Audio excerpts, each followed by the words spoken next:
Your higher self doesn't need your warrior. And so you have to make the decision, am I going to grow or am I going to stay the same? And if you grow, it means that you leave your ego behind, essentially.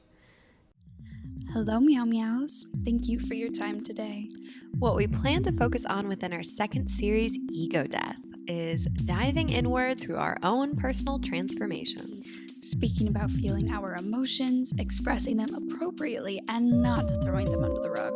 Dismantling our egos and inner narratives, recognizing our fear and shame. Exploring our triggers, what they mean, and choosing the type of emotional energy we want to live with. Alrighty, Meow Meows, let's dive inward.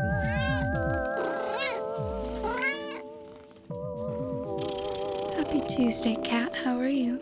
I am pretty good. I'm pretty good today. Oh, very good. So, we've got many things to talk about. We do. We are gonna dive right in to series 2, Ego Death. Ego Death. Dun dun dun. Dun dun dun. So, I'm just gonna start off by asking all the good questions. What is ego death? Ego death. I've heard it defined a few different ways, and I think I understood it as a concept of recognizing your ego and letting it go, but it's really come up in psychedelics and the actual complete loss of self, the complete loss of your subjective self, which I personally haven't experienced. I've never been completely without my sense of self. I've never been nothing. So I can't speak to that, but this thought kind of came about. A lot of people have been talking about it lately. It's kind of all over the place. Joe Rogan had a podcast on it the other day, and Kanye has a song on it. So ego death is on its come up, and I think a lot of people understand the basic idea, but it was an interview with Jada Pinkett Smith and Jay Shetty, and he said, "Jada, what have you been up to lately?" And she's like, "Just a lot of ego death, man." And I was like, tell me more, Jada. But she spoke about ego death, and she spoke about recognizing her inner warrior and laying down her warrior. Mm-hmm. And I've always been in a kind of high survivor mentality.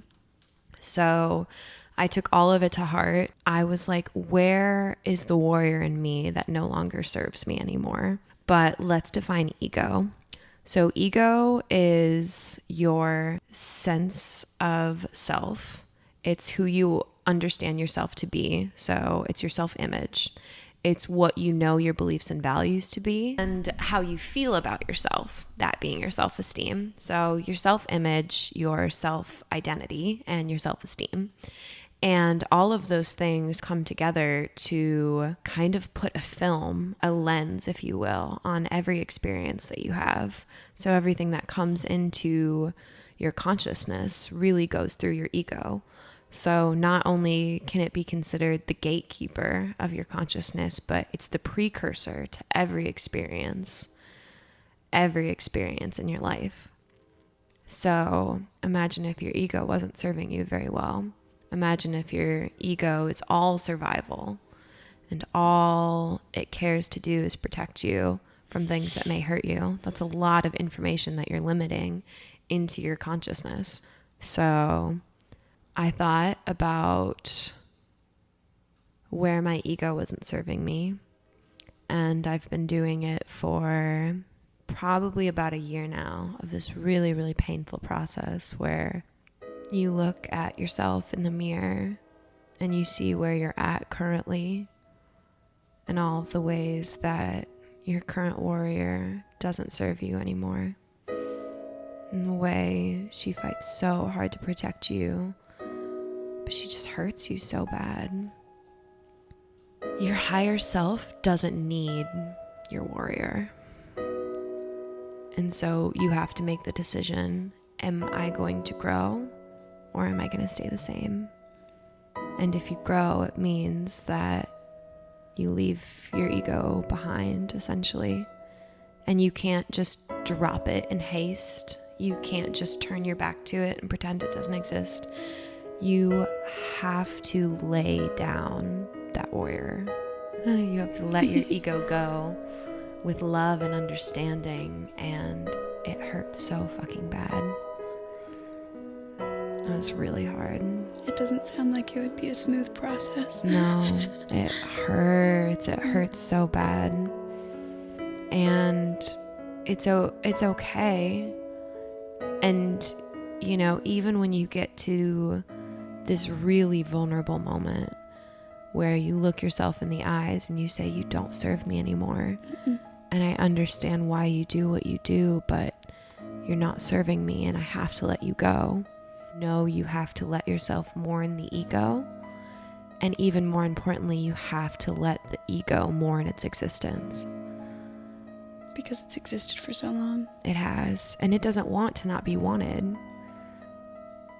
It's the best way to describe it is if there was a clone of you. I just cloned you. Oh. But both of you can't exist. And Kyla, you're the clone who has to die. Ouch. I don't want to die. I know. And that's what my ego says all the time.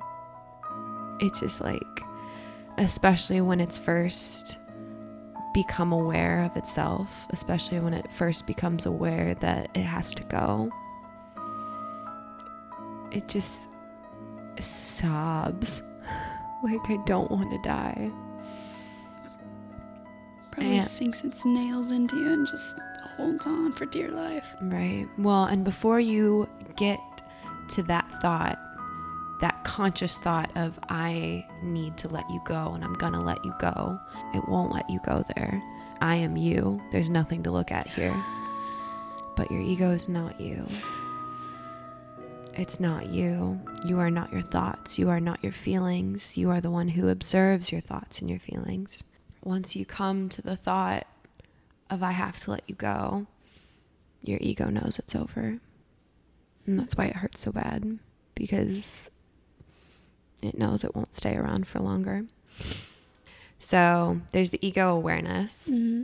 And what I call it is outing my ego. I consistently out my ego, where I say, that was my ego feeling really defensive. That was my ego feeling really scared.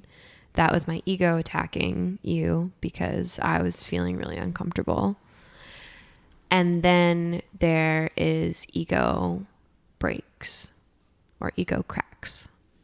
And an ego crack is when it knows, and it knows it can't sit around for much longer, but you haven't shut it, you haven't released it, you've just cracked it.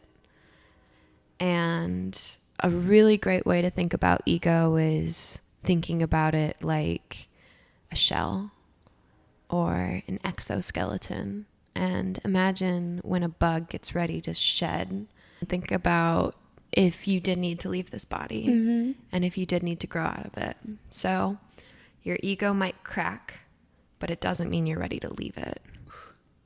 So you see it crack, and you see that you're about to get bigger, you're about to expand, you're about to grow out of it, but you're not ready to leave this protective shell that's kept you safe for so long.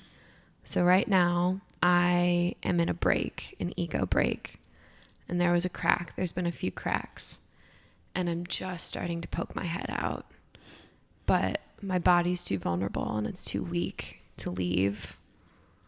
And so right now I'm sitting in this dead ego that knows it no longer serves me, that knows I can't take it with me, and that has willingly surrendered itself for the betterment of my future, of our future, technically.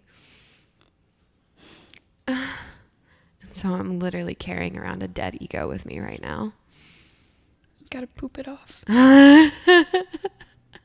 I have to poop it out. I have to poop out my ego. And drink some coffee and shit it all out. Shit it all out.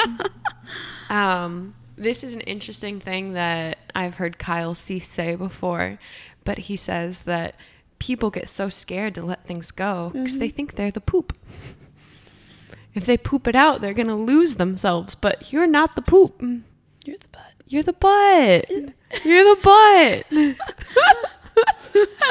So think about once you do get out of your ego, once I do shed this layer of myself, then I'm just going to harden again.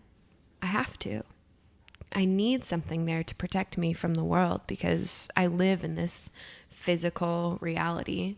So I need a gatekeeper to my consciousness. I need a precursor to my experience. I need my ego. But this version of my ego, I no longer need anymore. So as I become strong enough in my vulnerability, in my courage, I'll get out of it. And that will be a scary instance all of its own. To be open, to be completely open and unshielded. It's scary. Would you call that kind of like, well, that's your ego death? Yeah, that's Literally. that's the shedding. It's gone. Yeah, how long have you been practicing ego death? So actively, I think for a year. I have really vivid memories of January of last year of me going on walks and just sobbing because I couldn't shed my ego. And I had none of these words at the time.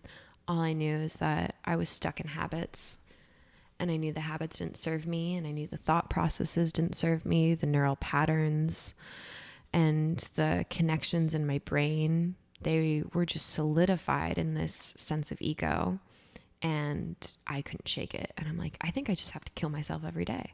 I literally have to kill the version of myself every single day if I want to be making any progress on this. Were you able to? No. It's really hard. I didn't have a full ego death until I just went off for some time by myself, and I said, these patterns won't work for me anymore. I have to kill my ego. And my ego actually popped up to say, please don't kill me. Damn. It hurt so bad. And I had to let her mourn the existence of herself before I could actually let her go. So I think throughout the entire year of 2020, I've outed my ego a lot. I never let her go unseen. Never, ever, ever, ever do I let her go unseen by myself or anyone. But I never judge her anymore either. I never criticize her or critique her or say that she's not good enough or that she's too much. My ego is totally, totally fine. But I try and actively stay aware of when it absolutely doesn't serve me and I absolutely need to let it go. Anyone can find an instance of ego death where they said, I might be wrong. And that simple experience to just say, I might be wrong, is an ego break, I would say. But I was in a relationship for a while where I couldn't figure out, where the other person was coming from. And I was like, the audacity of this person to make me feel this way, to hurt me so bad. How could they hurt me? How could they think this was okay? And over the course of a year, I went through tremendous healing, tremendous realizations. I searched a YouTube video and I was like, how the fuck do you deal with a narcissist? How do you change a narcissist? And the first thing she said is, you don't, because you have no right to control somebody else's reality. You have no right to control somebody else's perception. And my ego fucking fell. I was like, I'm the fucking narcissist. Whoa. I was like, I'm the fucking narcissist. We're all the narcissists. Literally. I've been trying to control someone else's reality. with no boundaries in place, with no expectations of who I wanted to be in the situation. I've just been blaming people and the world outside of me. And that was probably in 2018 that I really started to realize that I have an ego, and my ego is not me, and it's not who I'm becoming. And just recently, I've learned how to not judge that ego and to not belittle it or not dismiss it, and to really thank it for what it does do for me. So I've gotten to a healthier point of ego death without stabbing and viciously murdering. Now I just kindly say, I'm putting you to rest now, which hurts more. What difficulties do you have now? Or do you face any now? Yeah. And it's still hard. It's still hard. I cried with you earlier. Yes, it was so beautiful. I let out some tears. But it's so good. Yeah. And I have the tremendous privilege of being in a relationship where I can out my ego and my partner doesn't hold it against me. Mm-mm. Like, just every single person in the world deserves a partner like that. But I out my ego to him all the time, where I'm just like, that was my ego. I'm so sorry. I just got really frustrated, and that was my ego. I just got really defensive, and that was my ego. I'm so sorry. And so I think that's what I'm working on most. And if you don't have those relationships in place, you almost can't trust the people around you.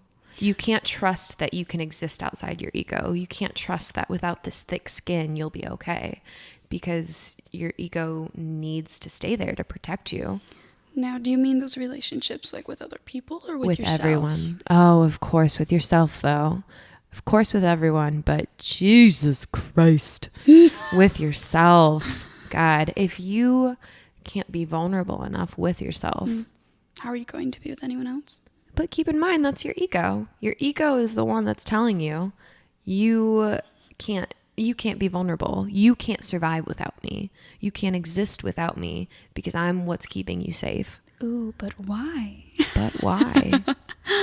And maybe you've never had an example of ego death before, because if all you're doing is fighting, then you're not there yet. Yeah, you're not there yet. You just didn't know yet, or you don't know yet. Yeah. And it's so interesting, because when we start working on our shit and we say, yeah, I'm doing this and I'm doing this, and maybe it's from this and this experience, and I don't know why I can't stop doing this, and da-da-da-da, pardon my computer.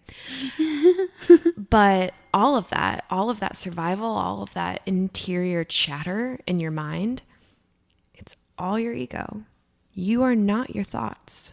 You are not your thoughts. You are the one experiencing your thoughts. Say it again.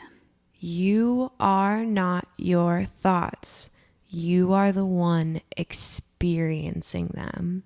You are the one observing them. You, who you truly are, you never speak. You never think. Mm-mm. You never feel. You just observe.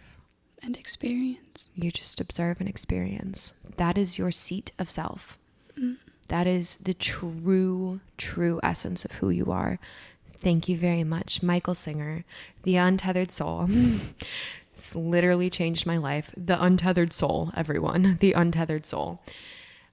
In the very first chapter, Awakening Consciousness, he's like, you are not your thoughts. You're the one experiencing them. And my whole earth just shattered. So now I'm like, everything else is ego. Yeah. Everything else is ego. As I'm going through an ego death currently, it hurts, you guys. I'm dying. I'm literally dying right now. And who I understand myself to be today is not going to be here a week or a month from now. Like, she's going to get pooped. She's going to get pooped. And it's hard, because that's me. Yeah. That's me as I am today. I could do some fake positivity where I say, it's fine, it's great, I'm growing, I love it. And deny myself this this mourning that I need to go through, this grief for the thing that served me and protected me for so long, why the fuck would I do that? And I think a lot of people are scared to go through difficult emotions, but empowerment is knowing this fucking sucks. It hurts. It's hard. I hate it today. But I love myself, or I'm working on loving myself, and I'm going to keep going because I can. I am strong enough to keep going. It's really hard today, but I'm going to keep going. Beautiful. I love you. I love you. I love you so much. I appreciate you. I'm so grateful to have learned all the things I've learned this year, but to share it in the safety and the presence of you, to be in existence with someone who I can be my most vulnerable self. Please do. We don't all get to have that. No. So I thank you so much for going here with me, allowing me to express and creating such safety for my bare skin as I break out of my shell. Of course. I'll always be here. I'm very vulnerable, but I feel very safe with you. That is very good. It is very good. I'm excited to see what ego deaths pop up for you in your 23rd year. You know, my birthday's coming up. It's coming up, but by the time this episode releases, you 20. will be 23. I will. Meh. It's just a birthday. No, 23 is a big deal. Yeah, we'll get into that. And I'm excited to see how you grow this year. I am honored to bear witness to you. Ooh, ditto. It will be so good. I can't wait for your birthday. 27. I can't wait. Well, we're going to go and shake our shit out now and feel a little better about life. And I feel a little bit better about life. It's beautiful outside. Well, today it is. I so encourage you, if you've never thought about ego death, or if this is your first time kind of coming to terms with it, please comment below or share with us some examples that you think qualify as ego death, because or even if you don't know, ask. Yeah, it's different for every single person, and the you that you discover on the other side of it is fucking breathtaking. So I would love to hear your experiences with it if you feel so comfortable to share. Only if you do. Only if you do. It is your choice. Alrighty, meows. I love you, meows. Oh, well, have a good day, cats. Have a good day, Kai. And have a good day, meow meows. Goodbye, meow meows. Alrighty, you lovely meows. We love you deeply, and we thank you dearly for joining us in our journey today. Subscribe to the 6AM Meow Meows to get notifications for future episodes. If you wish for more meows in your life, you can connect with us on Instagram for questions to ask yourself, writing prompts, as well as tips and tricks related to today's episode. And, of course, cats. If you're more of a visual person, find us on YouTube for the video version of these podcasts. Or you can join the conversation on Facebook. Share what you think, what you learned, or something you would like to add to our discussions. To get in touch with us, or if you have any questions, email us at the6ammeowmeows@gmail.com. And all of these links will be listed below, so just scroll on down to get connected. As always, we are learning through this journey, so your comments and perspectives are a fundamental part in helping us gain understanding and shifting our current realities. Again, thank you for your time, and have a perfect rest of your day. Goodbye, beautiful meow meows. Goodbye!